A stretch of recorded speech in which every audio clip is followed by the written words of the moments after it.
Mesmo quando não falamos, estamos a comunicar. Um gesto, um silêncio ou um olhar também dizem alguma coisa. É esta ideia que está no centro da escola de Palo Alto. A escola de Palo Alto surge nos Estados Unidos entre as décadas de 1940 e 1950, no contexto do pós-Segunda Guerra Mundial. O pós-guerra trouxe avanços importantes na ciência e na tecnologia, mas também revelou os limites das explicações simples para fenómenos complexos, como a comunicação, a interação social e os conflitos humanos. É neste contexto que os investigadores de Palo Alto começam a questionar os modelos tradicionais. Entre os principais autores destacam-se Gregory Bateson e Paul Václavic. Na época, predominava o modelo linear de comunicação desenvolvido por Shannon e Weaver. Segundo este modelo, a fonte cria a mensagem. O transmissor transforma essa mensagem num sinal. Esse sinal passa por um canal onde pode haver ruído ou interferências. Por isso, o sinal que chega pode ser diferente do que foi enviado. O receptor capta o sinal e volta a transformá-lo em mensagem para o destinatário compreender. O modelo de Shannon e Weaver foi fundamental para explicar a transmissão de informação em contextos técnicos. No entanto, não considerava a interação, o feedback nem os aspectos não verbais e relacionais da comunicação.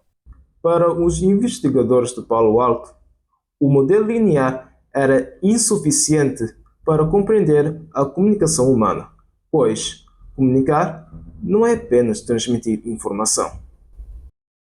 Influenciados por diferentes áreas, defenderam uma nova forma de pensar a comunicação, como interação, relação e processo social.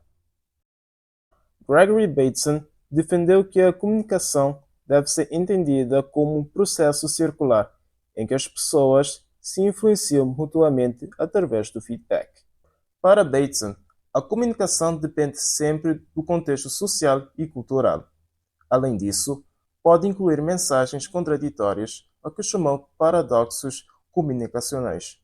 Por exemplo, quando alguém diz uma coisa com palavras, mas comunica outra através do tom de voz, da expressão corporal ou da atitude. Nessas situações, a mensagem verbal e a mensagem não verbal entram em contradição, o que pode gerar confusão e conflito. Para Bateson, estes casos mostram que a comunicação humana é complexa e que muitos problemas surgem da forma como as relações se organizam e do contexto em que a comunicação acontece, e não apenas das intenções individuais. A escola de Palo Alto compara a comunicação a uma orquestra sem maestro. Todos participam ao mesmo tempo. Por isso, a comunicação é relação e não apenas transmissão. Desta ideia surge o princípio fundamental da escola. É impossível não comunicar. Paul Václavic organizou estas ideias em 5 axiomas da comunicação. É impossível não comunicar. Mesmo quando estamos em silêncio, estamos a comunicar. O comportamento, os gestos e a postura dizem sempre alguma coisa. Toda a comunicação tem um nível de conteúdo e um nível de relação.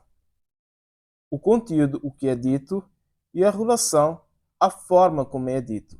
O modo como falamos influencia o sentido da mensagem.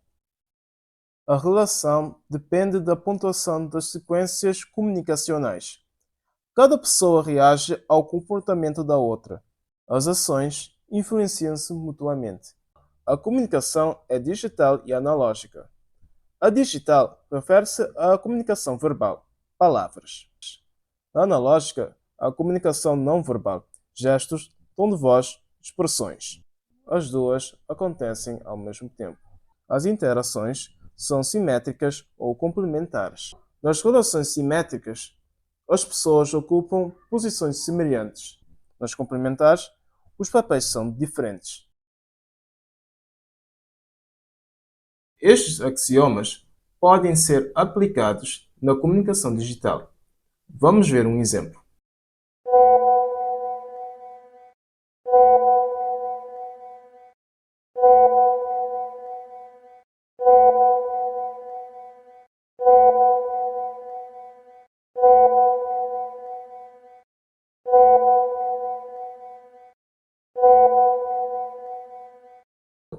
Quando observamos esta conversa, percebemos que, à partida, não existe um conflito explícito. As mensagens são simples, diretas e não contêm palavras agressivas. No entanto, à medida que a resposta não chega, a situação começa a mudar. A pessoa que envia as mensagens começa a ver a falta de resposta como um sinal de afastamento, de desinteresse ou de problema na relação. Cada nova mensagem surge para obter uma reação do outro e, ao mesmo tempo, como resposta à ausência dessa reação. O mais interessante é que, neste processo, o significado da comunicação não está numa mensagem isolada, mas na sequência de mensagens e no tempo que passa entre elas. O silêncio, o visto e o tempo de espera passam a ter um peso maior do que as próprias palavras.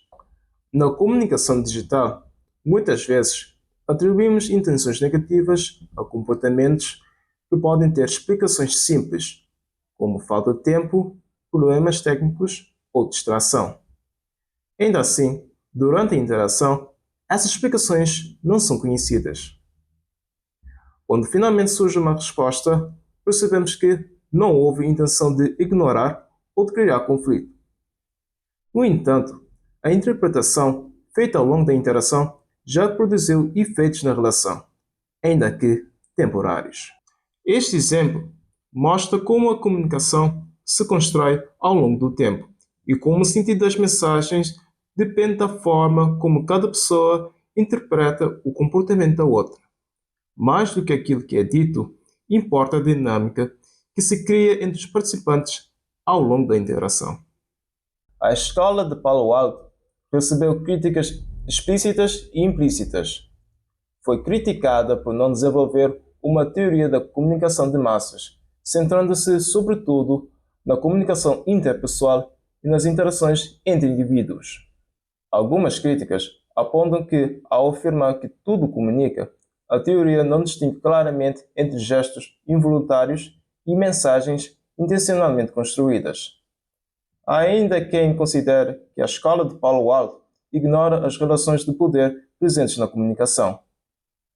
Por fim, alguns autores defendem que esta abordagem é demasiado psicológica e pouco atenta à influência da sociedade e da cultura nos processos comunicacionais. Ainda assim, deixou um contributo muito importante. Mostrou que a comunicação está presente em toda a vida cotidiana, em palavras, gestos, silêncios e contextos, porque, no fundo, é impossível não comunicar.